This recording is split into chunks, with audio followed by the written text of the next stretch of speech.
Hi, I'm Jennifer Carter, and thank you for joining me on a podcast for parents, teachers, and administrators. Today's conversation should be a good one, and I'm sure it's something on your mind. So let's get to it.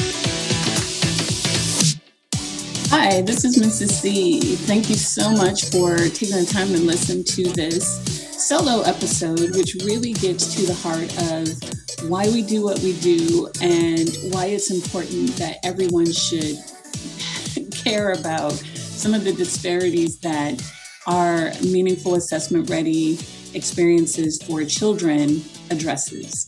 So first I want to start out by, and I'm going to use my notebook a lot because there's some data that I want to share. Our approach to learning is really for the benefit of the lowest achievement learners or the lowest skill learners. And here's why. I went to Finland some years ago, I think it was 2017, to study their education system because historically they do better than anybody else. Time and time again, they do well in math, science, and language. In addition to that, they have repeatedly scored very high for quality of life and happiness for the population. And that's because of a few things. The first thing is that they really emphasize social and emotional learning from the very beginning. Children do not find themselves in academic settings until they're about 7. So that means there's no academic preparation from the time that children are born until children are 7 years old. In American education systems, we begin academic learning as soon as possible. The other thing is, instead of beginning the academic learning, they build foundations for academic learning by enhancing social and emotional skills in children. And here's what I mean by that. When people encounter things that are difficult, there's a range of reactions that they have just as human beings. One is frustration. So frustration can look like anger. It can look like acting out, talking in class, being disruptive in class. Frustration can also look like shutting down or withdrawing. The other way that people can react is just pushing through and trying to figure out and realizing in themselves somewhere, I know that I can figure this out. I have the tools, but more importantly, I have the confidence to explore the tools that I have in order to figure these things out. Finland spends a lot of time working on that latter part. How do you give people the emotional wherewithal to push through difficult circumstances? And if we think about that, that's valuable not just academically, that's valuable throughout everyday experiences. In the middle of a pandemic, that makes the difference between being able to see your way out of the pandemic and understanding that it's finite versus feeling frustrated and hopeless. And those feelings and how we respond to them can really be traced back to the way that we're educated. So I began by saying Finland attacks, it attacks the bottom part of its learners. So in other words, they look at data and they figure out who is having the most trouble with learning in our society. And whoever is in that lowest part of academic learning, that is where they focus. That is where they spend the most time and resources. If we think about meaningful assessment ready experiences, we take that same approach.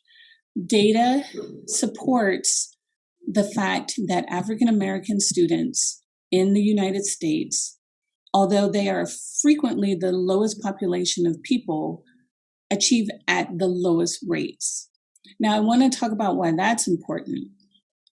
If there are 100 students, and generally the span of students and populations is that there's roughly between 5 and 8% of a student population that would be academically challenged.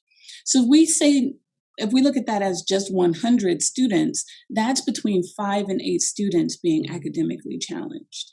So I would argue that that is a really small number of people to look out for and to look after. And if we know that those are the folks that are having the most challenges, looking out for and looking after that small population doesn't really detract from anybody.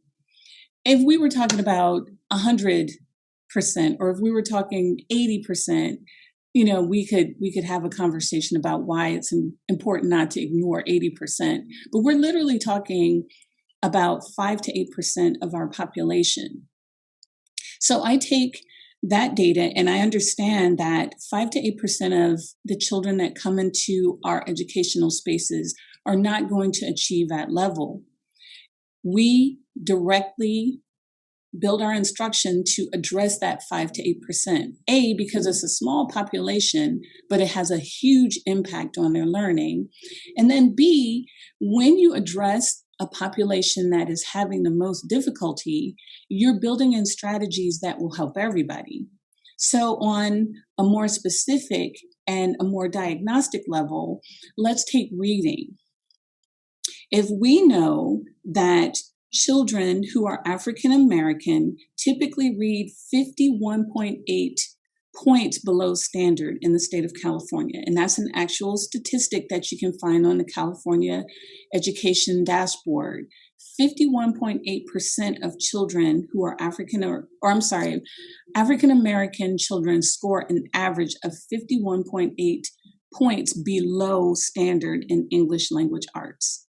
If we build in things to help with reading, help with fluency, help with letter recognition, help with automaticity in reacting to problems and solving problems that are English language based, you're actually building in strategies that reinforce the learning for the entire 95%.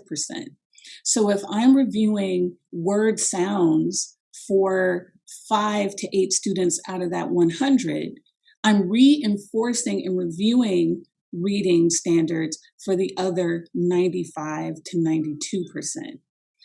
If I'm building things to increase phonetic awareness, I'm reviewing and reinforcing those things for the other population of students. And when we're looking at projects, that manifests because if we have a small group of students who are learning how to do it, and we have a bigger group of students who are getting reinforcement about it, when you build in a project, it gives everyone an opportunity to be able to learn, participate, and grow their skills and practice their skills. Malcolm Gladwell talks about 10,000 hours in order for people to get to expert level. He has a book that discusses what it means to be an expert and how one gets to be an expert. If we're giving practice to work on those base skills for this group, but those other skills for the other group, again, everyone gets better. I can take, for example, we just had a Cajun broil at one of the preschools, and the kids learned how to cut sausages and put things together. And basically they were building a recipe, and if I'm really being technical, is food science. How do these things work together and build these flavors? Some of our kids already know how to cut, but others were working on the cutting skill. When you cut up sausage and you put it into a Cajun broil, it all tastes good. All of those contributions makes the actual end product taste really good. It doesn't matter how it was cut. And that's why we take a project-based approach. If you're not a great painter, but your friend is, if you're not a great reader and your friend is, when you come together on building a poster or making a poster, you don't have to necessarily know all the letters. Your friend can write all the letters, and you can help with the skills that you have to write letters for that poster. So we take a project-based approach because it specifically addresses some of these things that come up with student gaps in learning. So that's one of the things that I wanted to speak about. I want to share a few other things in some of my other solo episodes and talking about really the data.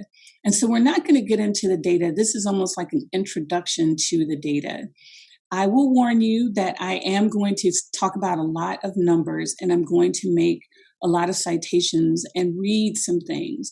But I really think it's important for people to understand that when we take a project-based approach, it is not frivolous, it is purposeful and intentional, because we have looked at the data. I have done the research to understand helping that small group of students enhances the learning for everybody. It builds a foundation for the small group of learners who may be behind, but it also enhances what other students achieve. So that is my quick episode, or my quick talk about student achievement. Look for another episode where I'll take a deeper dive. And I kind of hate that phrase, deep dive, but we'll take a look at more of the numbers so that we can understand that the gaps that we're talking about they feel insurmountable.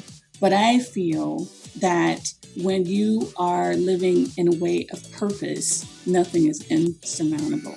So thank you for listening, and I will be back with another episode with more data. If you like what you heard, or even if you have some feedback, put a comment in our comment section. Be sure to like our page and make sure that you subscribe so that you can hear when the next video comes out. Thanks so much again for joining us.